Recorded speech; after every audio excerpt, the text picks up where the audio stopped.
Yeah, well, I think that's been under assault, the idea that you should have pride in your country, that's kind of a fascist thing, or that you should, what would you say, have respect for your founding principles. That idea is sort of under assault, the idea that this is a corrupt patriarchy and that it's an oppressive state. And it's like, well, it's corrupt, except compared to every other system that's ever existed. Right, we're doing a lot better than so many. Oh, well, yeah, and the degree to which American ideals, but Western ideals more generally, have made their manifestation throughout the world is producing a massive increment in living quality everywhere. Yeah. There's lots of, look, it's not like our systems don't have problems. They have problems, like all systems.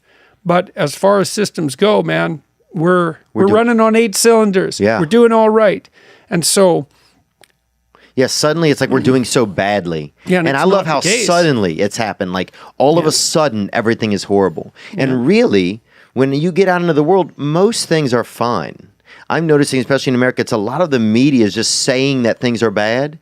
And then it's a lot of people sitting at home sharing that information. Yeah, well, I think when you go outside, it's not that way. That people are generally being pretty decent to each other. I think part of what's happening is that as the classic media die under the onslaught of this technological pressure, especially television, because television has had it.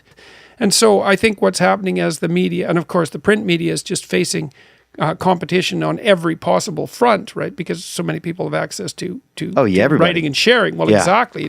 There's nothing special about being a journalist anymore. I think as the traditional media dies, they get desperate for attention. They get all clickbaity. So they exaggerate the polarization and the catastrophe. The best example of that is there's way more coverage of violent crime than there was 25 years ago, but there's half as much violent crime.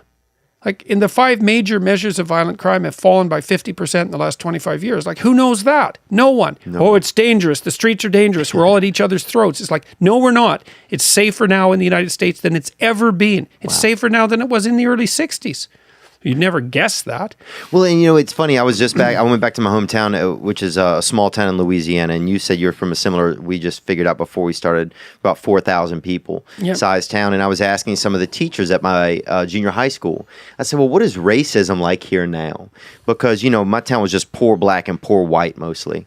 And she goes, "You know what?" And this is a girl who went to school with me and who's now the principal there. She goes, "You'd be surprised." She goes, "It's gotten so much better." She's like, "We just don't have, we definitely have some differences in class for sure still, but we don't have as much just outright racism anymore." And then now, it's a lot different in America. Like you can go to Atlanta where you get to see like a lot of black prosperity, and some of that's just taken time.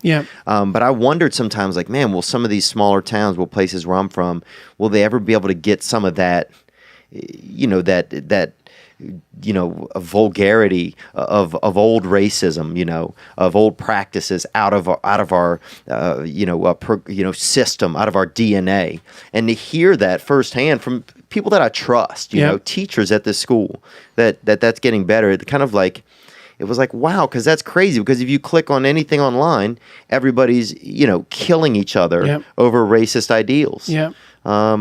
So it's just the world that I live in, that I see, is a lot much better than the world that's online. And I think people are starting to realize that. I think they are too. People are awakening so fast.